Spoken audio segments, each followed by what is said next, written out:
School పోవాలంటే మస్తుగా అవుతుంది. 6 సంవత్సరాలు ఒక్కదాన్ని చేసుకోవాలి, పిల్లలు స్కూల్కి పంపేయాలి. నా మొదటి మరియమ్మా ఎవరో వచ్చినారు నా పని తోలేదికే. నేనమ్మా పాస్టర్ గారిని, నరేష్ పాల్ పాస్టర్ గారిని వచ్చాను. చెప్పండి సార్. వందనాలమ్మా. వందనాలు సార్. ఏందా ఎట్లా వచ్చింది? బాగున్నామ్మా? ఏదో బాగున్నామండి, బాగున్నామంతే. అవునమ్మా, చెప్పమ్మా.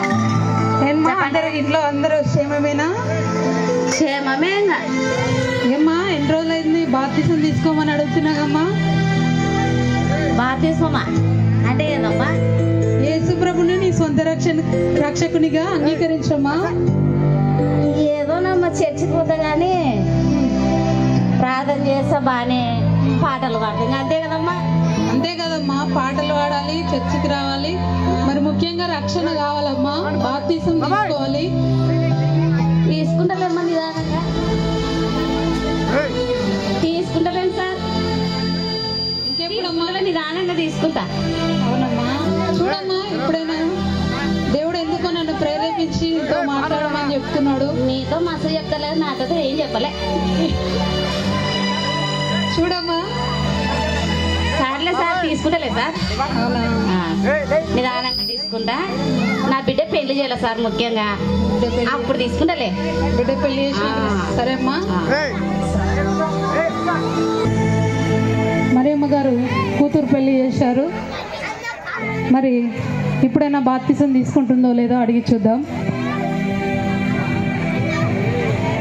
మరియమ్మ, మరియమ్మ మళ్ళీ వచ్చినాడు ఈసారి. ఎప్పుడు చూడు పండ్లు చేసేటప్పుడే వస్తాడు. ఈ పని పాటలు లేనట్టుంది సార్కి. నాకు చాలా పని ఉందమ్మా. చెప్పండి సార్. నిన్ను రక్షించడమే నా పని అమ్మా. అంతేనా సార్? మీరు పెట్టుకునేదే నా మీదనే ఉన్నట్లు. బాప్తిసం తీసుకునేమని ఏమైనా ఉపయోగం ఉందేమో లే వీళ్ళకి నా వలన. అందుకనే కూతురు పెళ్లి చేసినాక బాప్తిసం తీసుకుంటా అంటే కదా తల్లి. తీసుకుంటాను సార్. పెళ్ళి అయిపోయింది కదా, మిగతా కార్యక్రమాలు చేసేది ఉండే కదా సార్. ఏమ్మా, ఎందుకో దేవుడు నీతోనే మాట్లాడమంటున్నాడు. దేవుడు నీ పట్ల గొప్ప ప్రణాళిక కలిగి ఉన్నాడు. దయచేసి బాప్తిసం తీసుకో బిడ్డా. తీసుకుంటలే సార్. ఊరికే రావాకండి మా ఇంటికి మీరు. నేను వస్తా కదా, నేను మందిరం చుట్టూ తిరుగుతూనే ఉంటాయి ఎప్పుడు. అందరూ తెలుసు నా గురించి. చర్చికి వచ్చేదే ఫస్ట్ నేనే వస్తా. అవునమ్మా, ఊరు పొద్దానికి తెలుసు నీ గురించి. కొంచెం చెప్పాలా సార్ నాకు? తీసుకోండి అని ఊరికి నస పెడుతున్నారు నన్ను. అవునమ్మా. మా ఆయన కూడా ఇంత సతాయించడు డబ్బా నేనైతే. అవునా? నువ్వే ఆయన సతాయించేటట్టున్నావులే తల్లి. ఏదో అంత దేవుడే అమ్మా. దేవుడు నాకు ఇచ్చిన గొప్ప వరం, ఆయనకి శాంతి సమాధానం ఇచ్చినాడు. నాకైతే ఎందుకో మళ్ళా. అవునా? ఎట్ట పరిస్థితుడు మహానుభావుడు. అట్లా మీరు చెప్పొద్దమ్మా, మళ్ళీ ఆయన మారిపోతాడు. మళ్ళీ వస్తాను. ఇప్పటికైనా సిద్ధపడి ఉన్నామా. తర్వాత కూతురు పెళ్లి చేసింది, మరి కూతురు గర్భవతిగా ఉందని చెప్పింది.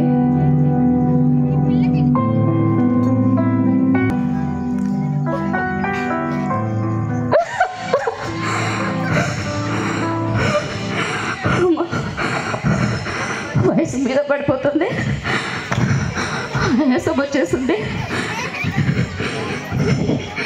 ఇట్లా ఎవరు లేని సమయానికి కళ్ళు తిరుగుతున్నాయి. సమయాన్ని కూడా మా ఆయన లేడే. అరే పిల్లలు,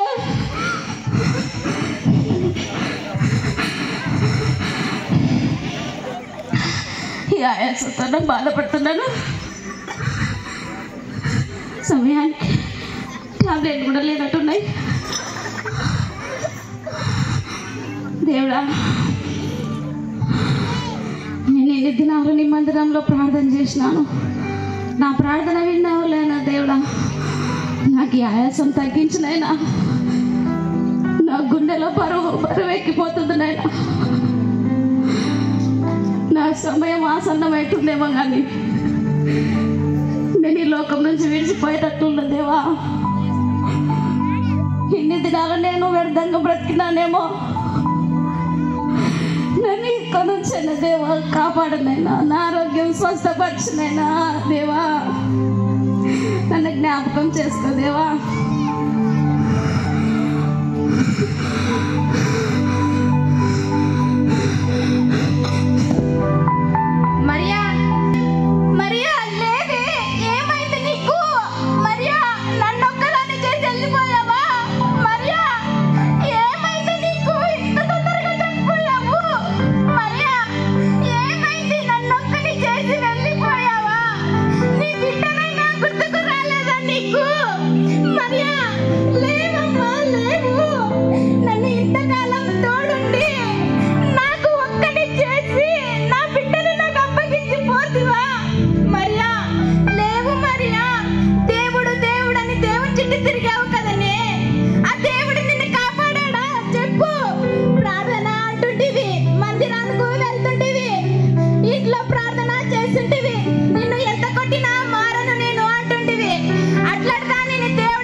దేవుడు నీకు కనికరించలేదే మరియా, లేవు మరియా.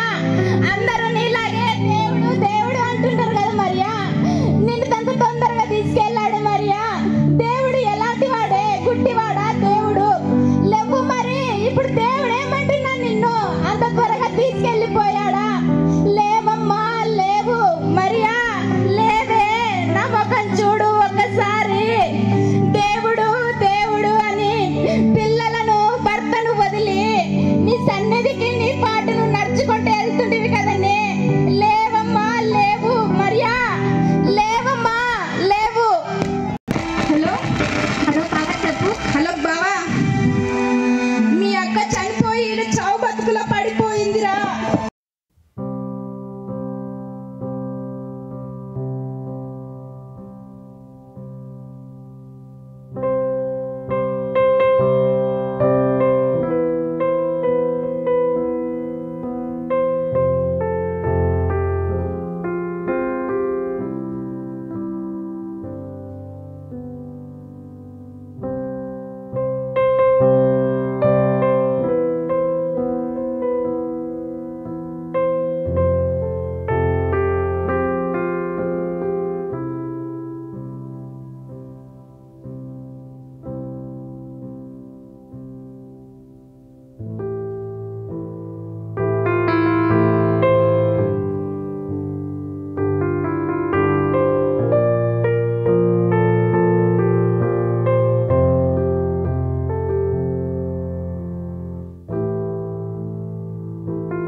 పరలోక ద్వారం దగ్గరికి వస్తుంది.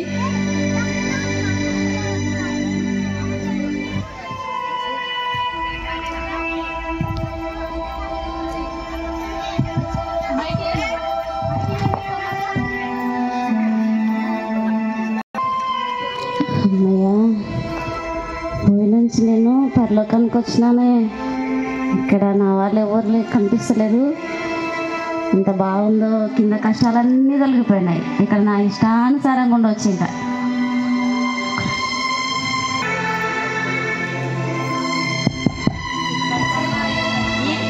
జరగానమ్మా, నేను వెళ్ళాలి లోపలికి. మీ పేరు ఏంటి అమ్మా? నా పేరు మరియమ్మ అమ్మ.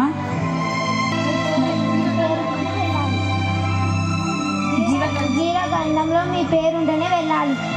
జీవగ్రంథంలో ఉండాలా? బాప్టిజం తీసుకున్నారమ్మా? నేను బాప్టిజం అయితే తీసుకోలేదు, కానీ నేను మా ఊర్లో అందరూ తెలుసు. మీకు తెలియదా? నేను మీ బాప్టిజం తీసుకుంటేనే పరలోక రాజ్యానికి వెళ్తారమ్మా. ఏదో నరేష్ పాడు సార్ చెప్తానే ఉండమ్మా, బాప్టిజం అంటే ఇదేనే అది తీసుకుంటేనే ఇక్కడ లోపల అలో చేస్తున్నారు. నన్ను ఎట్లా చేయాలి బయట? నేను నా పేరు మా ఊర్లో అందరూ తెలుసు. మీకు తెలియదేమో కానీ చెప్తే తెలుసుకోండి నా గురించి. ఆధారం మొట్టమొదట పోయే శ్రీని నేనే. వాక్యం చదివేది ముందర వినమ్మా, నువ్వు ముందర విను, నేను చెప్పిన తర్వాత విను. వాక్యం చదువుతా, పాటలు పాడతా, ఏమి డ్యాన్సులు కూడా చేస్తాను నేను. నీకు ఒక్కరికి తెలియదు, అందరికి తెలుసు. స్త్రీలకి, పురుషులకి, సంఘ పెద్దలకి, సంఘ పెద్ద కూడా చేసిన నేను. ఏమి పండగ పట్టి కూడా ఇస్తాను నేను. దశమ భాగం ఇస్తా, కానుకలు ఇస్తా. ఇన్ని ఇచ్చినాక నా పేరు ఎందుకు ఉండదు? బాప్టిజం తీసుకుంటేనమ్మా నువ్వు పరలోక రాజ్యానికి. ఫస్ట్ ఆ పుస్తకంలో చూడమ్మా తల్లి, లేచి చూడు కనబడుతుంది. కానీ నా పేరు మరియసుడు. నా పేరు కళ్ళు పెద్దగా చేసుకొని చూడు. ఇద్దరు చూస్తున్నారు చూడు. మళ్ళా కనిపించలేదనుకో, మళ్ళా నా గురించి మీకు తెలియదు. చూడమ్మా తల్లి, పేపర్లు తిప్పేసి చూడు ఊరికే. మరియమ్మ అంటే ఎంతో మంది ఉంటారు. మా ఇంటి పేరు చెప్తా చూడు, గద్వాల రాజపోగు మరియమ్మ అని ఉంటుంది చూడు. లేదమ్మా. లేదా? లేదమ్మా. నేను దినా పని పోతే మా శేఖర్ మామ బుక్లో కూడా ఉంటుంది నా పేరు. ఈ బుక్లో లేదు. అయినా కానీ జరగండి, నేను పోతా. లేదమ్మా. ఉందమ్మా మా తల్లి నా పేరు ఉంటుంది కానీ ఆ లోపల ఉన్న అడుగుతాను మీకు తెలియదు నాకు చదువు అన్నట్టు మీకు నా పేరు ఆధార్ కార్డులో ఉంది, బియ్యం కార్డులో ఉంది, పాన్ కార్డులో ఉంది, పొదుపు లక్షలో ఉన్నా నేను. అటువంటిది ఈ బుక్లో ఇది చిన్న ఉంది లేదు బుక్ పెద్ద బుక్ వాళ్ళ దగ్గర ఉందేమో నేను పోతా జరుగు జరగమ్మా తల్లి జరుగు నేను పోతా. మీ పెద్ద మనుషులు ఎవరో పిలుసు, మీ పెద్ద మనుషులు పిలుసమ్మా నేను అడుగుతా.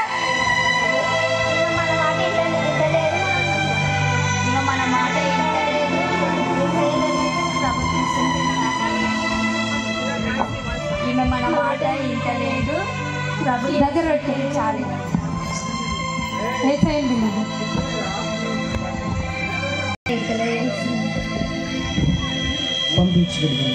మరి దూతలు అక్కడ జీవరంగంలో నీ పేరు లేదని కూడా నువ్వు ఇక రాజ్యంలోనికి రావాలని చూస్తున్నావు, ఎందుకు? మరి నేను వస్తానయ్యా మందిరానికి పోతా, నేను పాటలు పాడుతా చక్కగా, నా పేరు ఎందుకున్నదు? లేదమ్మా, నువ్వు మారు మనసు పొంది బాప్తిని తీసుకున్నావు అమ్మ. నువ్వు ఎక్కడ చూసిన మారు మనసు ప్రాణం తోడేసారు వీళ్ళు. ఏందో మారు మనసు అంటే ఎట్లా తీసుకోవాలో తెలియదు కానీ చెప్పినప్పుడు ఏంటి బాగుపడుతున్నామో ఇప్పుడు. లేదు మరి మారు మనసు పొంది బాప్తిజం తీసుకొని రక్షణ పొందితే తప్ప నుంచి ఇక రాజ్యంలో ప్రవేశింపరు. మీలాంటి వారికి అక్కడ నరకంలోనే ప్రవేశం ఉంది, అక్కడికి వెళ్ళొచ్చు. నేను వెళ్ళను తండ్రి, కట్టెలపై కానీ మంట సేగ తగిలితే నేను అల్లాడిపోతా. అటువంటి నువ్వు దాంట్లో వేస్తా అంటే నేనేట ఒప్పుకుంటా? నేను ఒప్పుకోను కదా. పాటలు పాడుతుంటే సంఘ పెద్దలకి అడుగు మళ్ళీ వాళ్ళని కూడా నీకు తెలుసు కదా వాళ్ళ గురించి. సంఘ పెద్దలు అంటే 12 మంది ఉంటారు కదా, వాళ్ళకు కూడా నేను కానుకలు ఇస్తా, దశభాగాలు ఇస్తా. చర్చికి వారం కూలి చాలా మంది పోతారు, నేను మాత్రం పోను తెలుసా, మందిరానికే పోతా. అటువంటిది నన్ను నువ్వు నరకంలో పంపంటావు నన్ను. లేదు మరి నువ్వు రక్షింపబడలేదు, బాప్తిసం తీసుకోలేదు, మరి ఇప్పుడు నేను ఏం చేయలేదు దేవా? పరలోక రాజ్యంలో నీకు అర్హురాలి కావు. నువ్వు ఇప్పుడు నాకు ఏం అవకాశమే లేదా? ఏం అవకాశం లేదు. నువ్వు ఇప్పుడు నాకు ఖచ్చితంగా ఇస్తావు, నువ్వు నాకు ఖచ్చితంగా ఇస్తావు. ఎందుకంటే చెప్పున్నా, మీ అమ్మ పేరు మరియా, నా పేరు మరియా. నువ్వు మరియమ్మకి స్థానం ఇవ్వకుంటే ఎట్లా? పేర్లు ఒకటైనంత మాత్రాన ఇక నన్నైతే ఇప్పుడు నువ్వు పరలోక రాజ్యానికి పంపించాల్సిందే, లేదా నేను ఒప్పుకోను. లేదంటే ఏమన్నా ఒక చిన్న నువ్వు ఎప్పుడు నేను కిందికలా వెళ్ళి తీసుకొని వస్తా బాప్తిసం. మళ్ళా గతంలో నీలాగనే ధనవంతుడనే ఒక వ్యక్తి మరణించి తన వారిని రక్షించుకోవడానికి తను వెళ్ళి చెప్పి తన వారిని రక్షించుకోవడానికి ఒక అవకాశం అడుగుతాడు. తను ఆ చరిత్ర మీరు చూడలేదా? మీ పాస్టర్స్ మీకు చెప్పలేదా దాని గురించి? చెప్పిన కళలో చెప్పినారు కానీ వినిపించుకుంటే కదా నేను ఇప్పుడు ఈ తిప్పలు పడుతుండే. నేను బాప్తిసం తీసుకుంటే ఈ దూతలు నన్ను పొదరా అంటుండ్రి. తీసుకోవడానికి నన్ను ఆగు అని సంఘ పెద్దల సమక్షంలో నిలబెట్టినారు, పంచాయతీ నన్ను. మళ్ళీ ఇప్పుడు నాకు అవకాశం ఇవ్వవా దేవా? సరే, నువ్వు ఇంతలా అడుగుతున్నావు కాబట్టి నీకు ఒక 2 గంటల అవకాశం ఇస్తున్నా. నువ్వు మారు మనసు పొంది రక్షింపబడి బాప్తిసం తీసుకునిరా, అప్పుడు నేను నా యొక్క రాజ్యంలోనికి ఆహ్వానిస్తాను. నేను బతికించిన దేవుడా పోయేస్తా. మరి నేను భూలోకానికి వెళ్ళి ఎవరిని అడగాల ఇప్పుడు నేను పోవాలంటే ఫస్ట్ ఎవరికాడికి పోవాలా?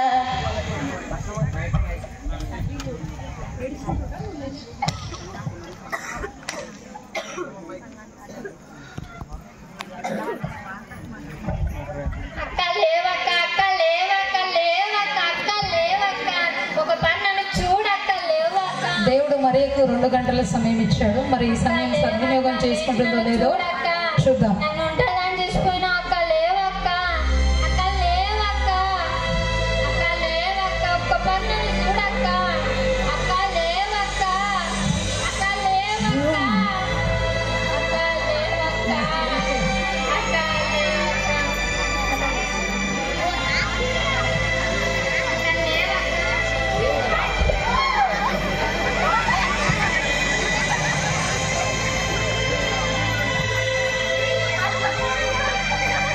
నేను చచ్చిపోయినానని ఇలా ఇద్దరు ఏడుస్తున్నారు. ఇంకా నయ్య మా పిల్లలు వచ్చలేరు బో. ఇప్పుడు ఎవరి కాడికి పోలే నేను. చర్చికి పెద్ద ఎవరు? నరేష్ పాల్ సార్ కాడ పోతే నా పని అవుతుంది. ఈయన 2 గంటల సమయం ఇచ్చినాడు. ఓ రోజుల్లో ఇచ్చింటే ఎంతమంది కడగబట్టి అంతమంది కాడికి పోయేస్తుంది, ఆన్లైన్లో పోయేస్తుంది.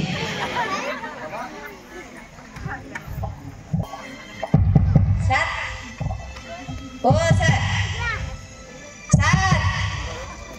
ఎవరమ్మా? నేను సార్ మరియమ్మని. మరియమ్మా గుర్తుపడలేదా సార్? నేను సార్ నిన్న చచ్చిపోయిన చోటు మరియమ్మని. నిన్న చచ్చిపోయిన మరియమ్మ నీవు ఇప్పుడు ఎందుకు వచ్చినావు తల్లి?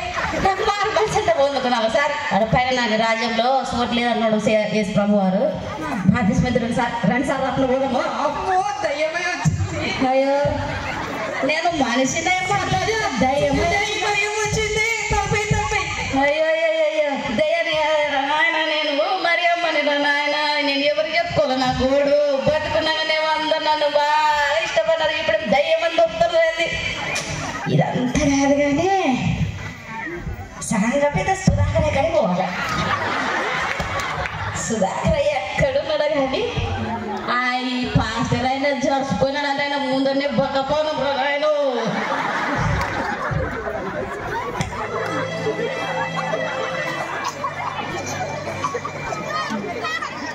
శృంగారు వేల దగ్గరికి పోవాలి. ఇప్పుడు వాళ్ళిద్దరు డబ్బులు ఇచ్చుకుంటూ ఉండింటారు. పోవాలి.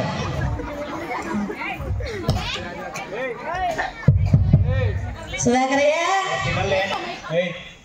ఓ సుధాకరయ్య సుధాకరయ్య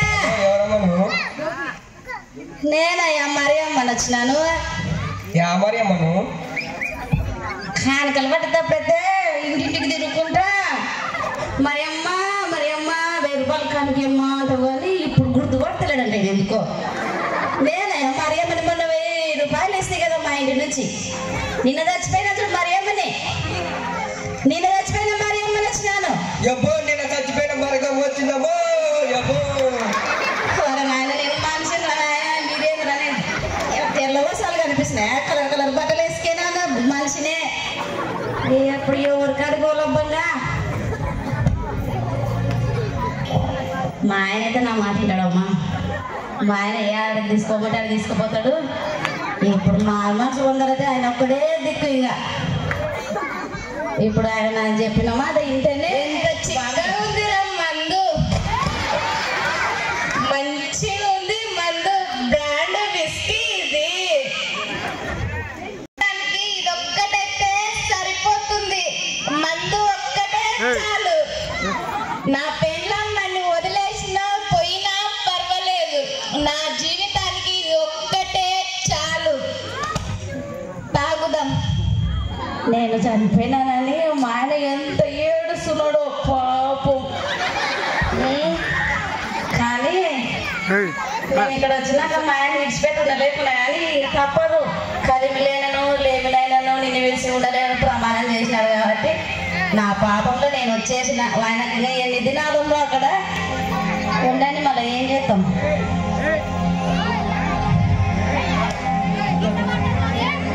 ఎవరమ్మా మంచిగా ఉన్న ఊర్లో వచ్చి డిస్టర్బ్ చేస్తారు? ఏమండి? ఎవరమ్మా ఎవరు? నేనండి మరియమ్మని వచ్చినాను. మరియమ్మవా? నిన్న చనిపోయావు కదా, నేను నువ్వు మళ్ళెందుకు వచ్చావు? ఏమండి నేను చాలా చిత్రాలు పడుతున్నానండి. నాకు పోయినాను కానీ సుఖమే లేదండి. మీరు మనలో నవ్వుతులేదండి. ఇక్కడ ఉన్నప్పుడు నన్నే సుఖపెట్టలేదు నువ్వు, నువ్వే సుఖపడతావే పోయి. ఇది కూడా కరెక్టే కదా. ఇప్పుడు నేను సాగు కావాల్సిందేనా? నన్ను ఉన్నప్పుడు సుఖపెట్టింది కానీ కాదు కదా. నుంచి వెళ్ళిపో, ఫస్ట్ వెళ్ళిపో నువ్వు. మరియా భర్త దెబ్బలకు చనిపోయింది. మరి తనకిచ్చినటువంటి 2 గంటల సమయం ముగించబడింది. ఇప్పుడైనా మన పరలోక ద్వారం తెరవబడుతుందా లేదా ఒకసారి చూద్దాం.